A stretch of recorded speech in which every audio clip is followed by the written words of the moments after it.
चलो। देखिए आज के टॉपिक में हम लोग जो स्टार्ट कर रहे हैं टॉपिक रेस्पिरेशन इन प्लांट। जैसा आप लोगों को आइडिया भी आपको होगा कि रेस्पिरेशन का मतलब ही आपको होता है कि ऑक्सीडेशन ऑफ फूड और release energy in the form of ATP. इस अर्थ पर कोई भी ऐसा लिविंग बीइंग नहीं है जो रेस्पिरेशन को फुलफिल नहीं करता हो। क्यों? क्योंकि रेस्पिरेशन का मतलब ही है कि आपको ऑक्सीजन को लेना होगा, कार्बन डाइऑक्साइड को रिलीज करना होगा और इसकी बेसिस पर आपकी बॉडी में अकॉर्डिंग टू सेल, जिसमें आपको नाम सुना होगा ग्लाइकोलाइसिस, क्रेब्स साइकिल और एटीएस की बेसिस पर हमारी जो बॉडी है वो एटीपी का फॉर्मेशन करती भी है, जिसको हमें आप एक तरह के नाम देते भी है सेलुलर रेस्पिरेशन। और हम लोग जो टॉपिक पढ़ने जा रहे हैं कि सेलुलर रेस्पिरेशन या रेस्पिरेशन बेसिकली प्लांट। अगर आप प्लांट सबका इस्तेमाल करते भी हैं तो आप सीधे बोल सकते हैं कोई भी ऐसा यूकैरियोटिक लिविंग ऑर्गेनिज्म जो ऑटोट्रोपिक न्यूट्रिशन को फुलफिल करता हो, उसी को ही हम या प्लांट के नाम से आप इंक्लूड करते हैं। अब इस टॉपिक को पढ़ने के लिए आपको कुछ बेसिक चीजें आपको पता होना चाहिए। जैसे प्लांट में माना जाता भी है कि जो ग्लूकोज, क्योंकि हम मानते भी हैं कि जो रेस्पिरेशन में जो प्राइमरी जो सोर्स ऑफ आप कह सकते हैं ऑक्सीडेशन हो रहा है वो ग्लूकोज है। प्लांट में जो ग्लूकोज आपको आता भी है वो सुक्रोज से आपको आता है, और सुक्रोज आप लोगों को पता होगा वो डाइसैकराइड का एग्जांपल है। सुक्रोज में ग्लूकोज और फ्रक्टोज दोनों मिले हुए आपको होते हैं, लेकिन एनिमल में ऐसा नहीं होता है। एनिमल में डायरेक्ट ग्लूकोज से के थ्रू ही रेस्पिरेशन की कंडीशन आप एज ए सबस्ट्रेट आपको यूज हो पाती है। इसके लिए थोड़ा सा हम लोग रेस्पिरेशन को पढ़ने के लिए थोड़ा सा हम लोगों को क्लोरोप्लास्ट के पास जाना पड़ेगा। ये देखिए ये क्लोरोप्लास्ट का एक स्ट्रक्चर है। मान लीजिए कि ये पूरी सेल है, जो पूरा व्हाइट बोर्ड है उसको हम सेल मान ले रहे हैं। अगर आप सेल मान ले रहे हैं, ये सपोज कर लीजिए कि ये कोई क्लोरोप्लास्ट है। आप सबको पता होगा क्लोरोप्लास्ट डबल मेम्ब्रेनस है। इसमें ये पार्ट आप दिखाई दे रहा है जो टोटल ग्रेनम की पूरी कंडीशन को फुलफिल कर रहा है, और इस ग्रेनम में एक दूसरे को अटैच करने के लिए जो पार्ट जो कनेक्शन है उसको हम यहाँ लैमेली के नाम से इंक्लूड करते हैं। इसका जो ग्राउंड मैट्रिक्स है इसको हम यहाँ स्ट्रोमा बोलते भी हैं। जो ये स्ट्रोमा है ये प्रोटीन की बनी होती है, इसको हम यहाँ प्रोटीनियस इन नेचर के नाम से इंडिकेट करते हैं। ये जो पार्ट आपको दिखाई दे रहा है ये आपको थैलाकोइड या ग्रेनम के केस में आपको इंडिकेट करते हैं।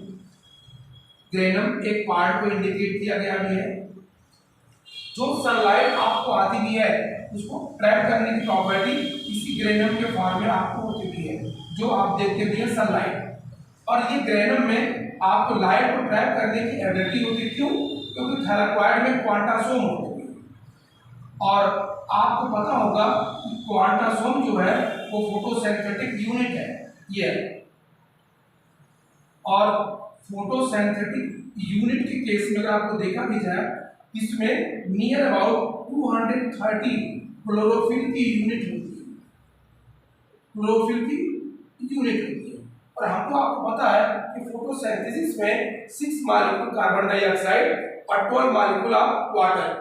जैसे ये आप देख रहे हैं ये आपको फोटोसिंथेसिस का रिएक्शन है, जिसमें सनलाइट और सनलाइट के लिए भी जो वेवलेंथ विजुअल लाइट जो होती है उसकी वेवलेंथ 400 से लेकर के 700 nm के आसपास है। नॉर्मली जो प्राइमरी जो क्लोरोफिल पिगमेंट है उसको हम यहाँ क्लोरोफिल ए के नाम से इंडिकेट करते भी हैं। इसका जो प्रोडक्ट बनता है वो ग्लूकोज है। ये देख लीजिए इसमें 6 मॉलिक्यूल आपको ऑक्सीजन बाहर निकल रही है, 6 आपको वाटर है और प्लस एनर्जी है। ये फोटोसिंथेसिस का एक फॉर्मूला आपको।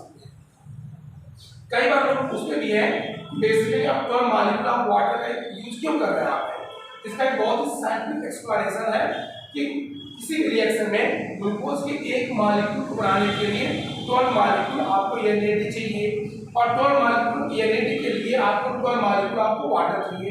इसलिए फोटोसिंथेसिस के रिएक्शन में 12 मॉलिक्यूल ऑफ वाटर की पूरी प्रॉपर्टी आपको यूज की जाती है। अब यही जो रिएक्शन आप देख रहे हैं वो आपको इस ग्रेनम में हो रहा है, इसलिए ग्रेनम को हम यहाँ लाइट रिएक्शन के नाम से आप जानते हैं। और ये जो पार्ट आपको दिखाई दे रहा है स्ट्रोमा, इसमें लाइट का कोई रोल नहीं होता है, इसलिए इसको हम यहाँ डार्क रिएक्शन के नाम से आप जान लेंगे। अगर आप फोटोसिंथेसिस में पढ़े होंगे तो डार्क रिएक्शन की जो डिस्कवरी है एक पर्टिकुलर साइंटिस्ट थे जिनका नाम था केल्विन, इसीलिए इनको केल्विन रिएक्शन या केल्विन साइकिल के नाम जानते हैं। कैल्विन साइकिल में एक पर्टिकुलर स्टेज है प्लांट में जिसमें फर्स्ट स्टेबल जो कंपाउंड होता है वो ट्रायोज है, इसलिए इसका नाम C3 साइकिल के नाम से भी जानते भी है। और इस कैल्विन साइकिल में जो आपको ऑर्गेनिक कंपाउंड फॉर्म होता है उसका नाम है ग्लूकोज। ये इंपॉर्टेंट है, ये ग्लूकोज इसमें आपको बन रहा है। और जो आप यहाँ देख रहे हैं लाइट रिएक्शन में, इसकी डिस्कवरी जिस साइंटिस्ट ने किया था उसका नाम था हैच-स्लैक। और इसके अंतर्गत जो फर्स्ट स्टेबल कंपाउंड बनता है वो आपको C4 बनता है, ऑक्सोएसिटिक एसिड, इसलिए इसका नाम पड़ गया C4 साइकिल। इसमें जो आपको बनता भी है ये प्रोडक्ट वो ATP का फॉर्मेशन होता है। अभी हम बात कर रहे थे कि रेस्पिरेशन में जो चीज आपको यूज होती है सबस्ट्रेट के फॉर्म में, नॉर्मली वो ग्लूकोज है। ये ग्लूकोज कहाँ से आ रहा है? स्टोमार बन रहा है, डार्क रिएक्शन बन रहा है, C3 साइकिल बन रहा है। अब इसी ग्लूकोज का यूज हमें आप रेस्पिरेशन के फॉर्म में करने जा रहे हैं। और आपको पता होगा रेस्पिरेशन के लिए अगर यूकैरियोट में जो स्ट्रक्चर आपको रिस्पॉन्सिबल है सेल ऑर्गेनेल, उसका नाम है माइटोकॉन्ड्रिया। थोड़ा सा हम स्पेस इसलिए बना रहे हैं क्योंकि ये जो पार्ट आपको दिखाई दे रहा है हम यहाँ पर ग्लाइकोलाइसिस का रिएक्शन बनाने जा रहे हैं। और ग्लाइकोलाइसिस आप सबको पता होगा, ग्लाइकोलाइसिस जो आप होती है वो साइटोप्लाज्म में होती है। ये हमने शुरू में कहा था कि अगर मान लीजिए सेल मान लिया जाए, ये आपका क्लोरोप्लास्ट है, ये माइटोकॉन्ड्रिया है और ये साइटोप्लाज्म है। कुछ किताबों में माना गया है ग्लाइकोलाइसिस जो होती है वो साइटोसोल में होती है, लेकिन एनसीईआरटी ने साइटोप्लाज्म माना हुआ भी है। साइटोप्लाज्म का मतलब ये हुआ किसी भी सेल में न्यूक्लियस को छोड़ दें, उसके अलावा जो भी पार्ट आपको बच जाता है उस सभी को हम आप साइटोप्लाज्म के नाम से आप इंडिकेट करते हैं। लेकिन अगर आपने कहीं बोल दिया साइटोसोल, इसका मतलब हुआ किसी सेल में जितने भी सेल ऑर्गेनेल हैं सबको हटा दीजिए, निकाल दीजिए, जो पार्ट बच जाता है फ्लूइड पार्ट उसी को ही हम आप साइटोसोल के नाम से आप इंडिकेट करते हैं। अब आप देखिए इस साइटोप्लाज्म में आपको होती है ग्लाइकोलाइसिस, और ग्लाइकोलाइसिस का मतलब ही होता है ग्लूकोज का टूटना। और ये ग्लूकोज जो आपको मिल रही है प्लांट में वो आपको फोटोसिंथेसिस केसेस में डार्क रिएक्शन से स्ट्रोमा में बन रही है। ग्लाइकोलाइसिस की डिस्कवरी 3 पर्टिकुलर साइंटिस्टों ने किया था जिनका नाम था एम्डेन, मेयरहाफ, पैरनास। इसीलिए ग्लाइकोलाइसिस का नाम पड़ गया EMP और पाथवे के नाम से भी इसको इंडिकेट करते हैं।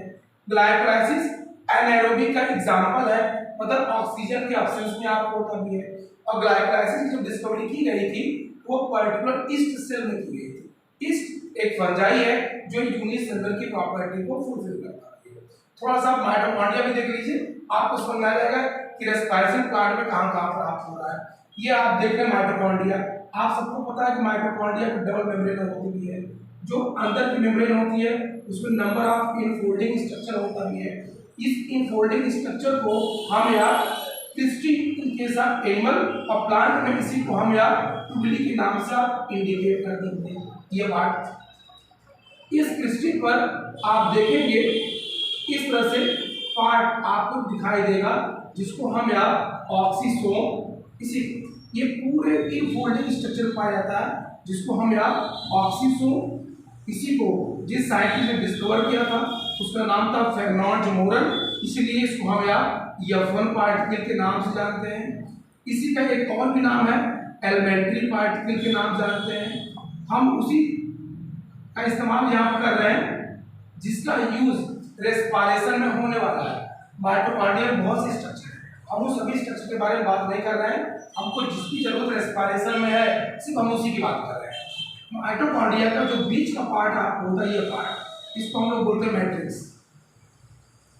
और अभी हमने स्टार्टिंग में बोला था कि रेस्पिरेशन के through oxidation of food stuff होता है और रिलीज एनर्जी होती है। तो पहली जो एनर्जी रिलीज होती है वो ग्लाइकोलाइसिस से आती है, दूसरी जो एनर्जी आएगी वो माइटोकॉन्ड्रिया के मैट्रिक्स में, और जिसने खोला था उनका नाम था क्रेब्स, इसलिए पूरा रिएक्शन का नाम पड़ गया क्रेब्स साइकिल। और तीसरा भी हमने बोला ETS। ETS जो होता है वो जो इनर मेम्ब्रेन है, इनर मेम्ब्रेन पर जो F1 पार्टिकल है यहाँ पर एनर्जी का ट्रांसलोकेशन होता है, जिसको हम यहाँ ETS के नाम से हम जानते हैं। तो रेस्पिरेशन प्लांट के लिए कम से कम ग्लूकोज कहाँ से आ रहा है? ग्लाइकोलाइसिस क्या है, क्रेब्स साइकिल की साइड क्या है, ईटीएस क्या है। अगर ये बेसिक चीजें पता होगी तब इसके रिएक्शन को जो हम पढ़ना शुरू करेंगे आपको आराम से समझ आएगा। एक मोटा मोटा कॉन्सेप्ट समझ लीजिएगा कि ग्लूकोज के एक मॉलिक्यूल से ऑक्सीडेशन से 36 या 38 एटीपी का फॉर्मेशन होता है। ये एक बेसिक सा फार्मूला है और इसी रिएक्शन में अभी हम आपके सामने प्रूव कर रहे हैं कि कैसे ग्लूकोज के एक मॉलिक्यूल के ब्रेक डाउन होने से 36 और 38 एटीपी का फॉर्मेशन होता है। और जब आप बोलेंगे ग्लूकोज के एक मॉलिक्यूल से उसमें ग्लाइकोलाइसिस भी आएगा, क्रेब्स साइकिल भी आएगा और ईटीएस भी आएगा। इन तीनों को मिलाने के बाद जो एनर्जी मिलती है उसी को ही हम यहाँ 36 और 38 एटीपी के नाम से आप इंडिकेट करते हैं। ग्लाइकोलाइसिस से टोटल 4 एटीपी बनती है, लेकिन 2 एटीपी का यूज ग्लाइकोलाइसिस में इस्तेमाल होता है। इसीलिए अगर कहा भी जाए तो ग्लाइकोलाइसिस से नेट 2 एटीपी का फॉर्मेशन होता है। एक एटीपी ब्रेक डाउन होने से अगर एक एटीपी ब्रेक डाउन हो रही है, जितना ओल्ड कॉन्सेप्ट है उससे 7.3 किलो कैलोरी एनर्जी रिलीज होती भी है और एक नॉर्मल इंसान को 24 आवर में नियर अबाउट 24 से 2500 किलो कैलोरी एनर्जी का रिक्वायरमेंट आपको होता है, जिसके आधार पर आप ये प्रूव कर सकते हैं किसी भी ह्यूमन को 24 आवर में कितना ग्लूकोज आपको लेना चाहिए। अब देखिए ग्लाइकोलाइसिस का पहला रिएक्शन ग्लूकोज हमारे पास है, ये 6 कार्बन नंबर है, हेक्सोज हो गया, 1 मॉलिक्यूल का इसमें इस्तेमाल करते हैं। अब आप देख रहे हैं ये सब साइटोप्लाज्म में आपको हो रहा है। अब ग्लूकोज पूरी ग्लाइकोलाइसिस में 10 सक्सेसफुल रिएक्शन है। पहला रिएक्शन आप देख रहे हैं पूरी तरह से इरिवर्सिबल है, ग्लूकोज से ये अपने आप कन्वर्ट कर लेगा ग्लूकोज 6 फॉस्फेट।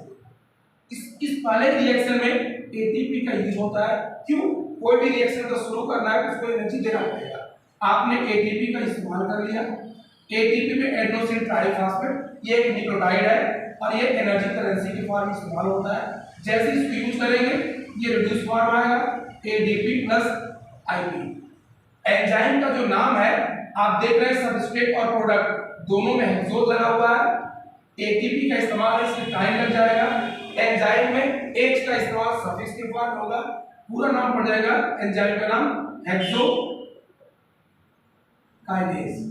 ये पहला आपको ग्लाइकोलाइसिस का रिएक्शन है और जितने भी टॉपिक्स हैं वो आपको नेक्स्ट आपको यहाँ पर सिर्फ एक बेसिक कॉन्सेप्ट था कि रेस्पिरेटरी प्लांट में क्या क्या चीजें आपको समझनी है। नेक्स्ट वीडियो में ग्लाइकोलाइसिस, क्रेब्स साइकिल और इलेक्ट्रॉन ट्रांसपोर्ट सिस्टम अलग अलग आपको शो करा दूंगा।